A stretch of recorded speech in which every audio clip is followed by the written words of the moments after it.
So today I'm gonna talk about all the stuff I've done in this car. You guys can see the police livery.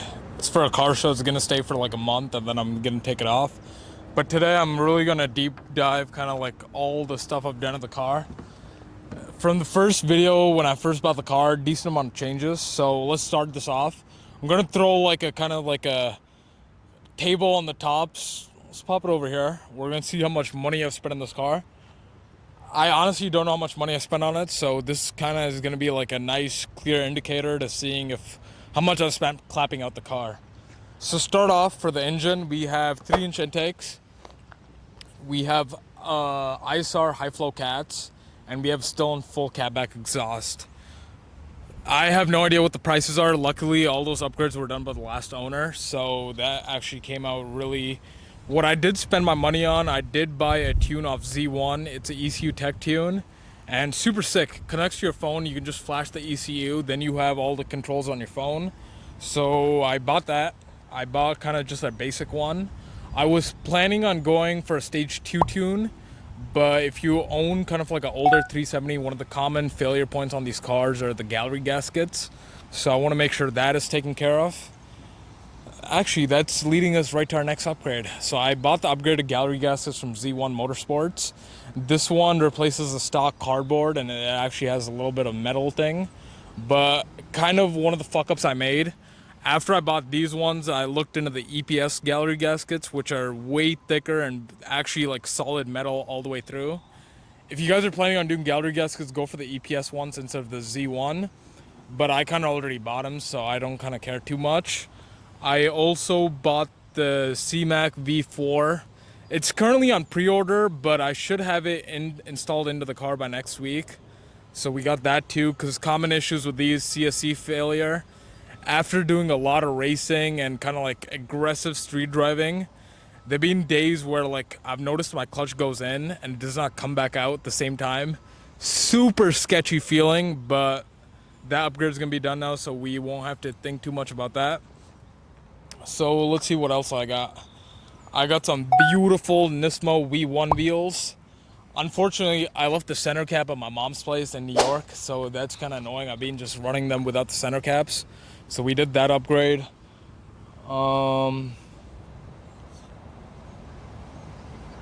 did the custom wrap. Custom wrap, saved myself some money. I did it myself. At that angle, the wrap probably looks decent. If you actually get closer, it's not the best. First time wrapping, and kind of like my goal with the wrap was just to have something that's like crazy, gets attention. This car gets a lot of attention on the road. I don't know if it's a good thing, but again, there's no such thing as bad PR. If it gets attention, that's good. If you actually get closer and notice the wrap, there's a lot of imperfections. It was my first time. I bought cheap wrap, so I'm not too worried about it.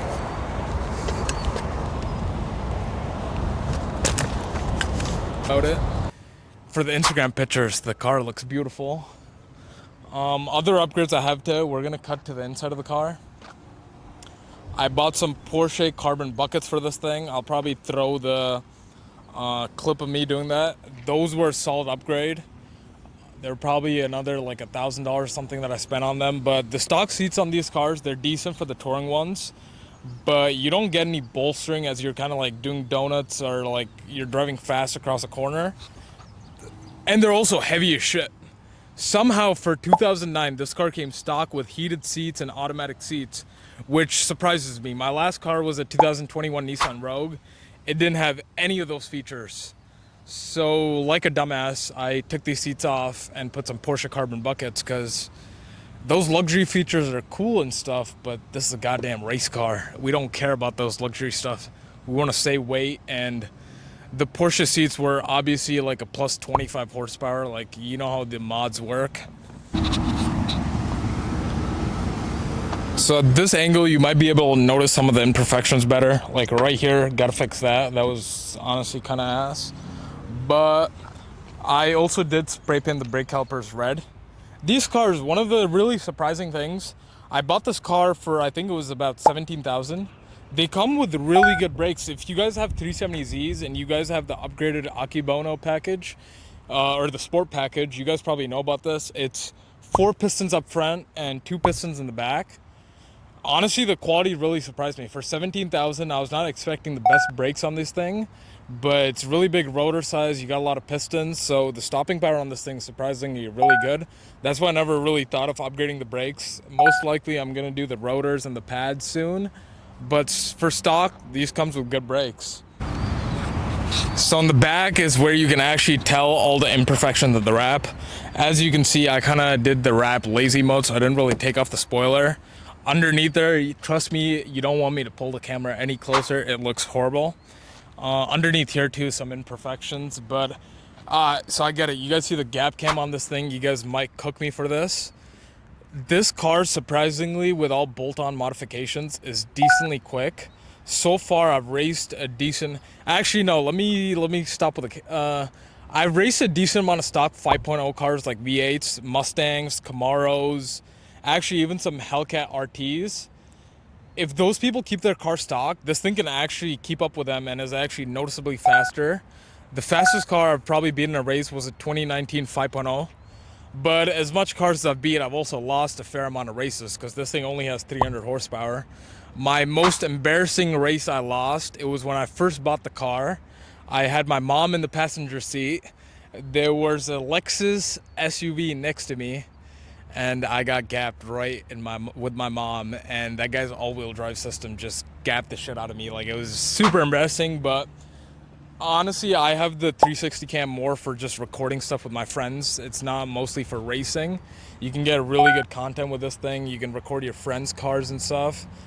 So it's less for racing and more for content, but occasionally here and there in Mexico, we do indulge in some racing. All right, so last clip, this is gonna be just a quick video. So I know everyone shits on the VQs because how raspy they are, so we're gonna do a quick little audio test. I got a mic placed kind of right underneath there. There's like a little metal thing. So I got one magnet thing over there and then one over here on the intakes. First time doing this, I'm really weird. Also, I got the 360 game going, and this is also on a cheap Chinese mount, so pray to God nothing goes wrong, but we're gonna do some pulls and test this thing out.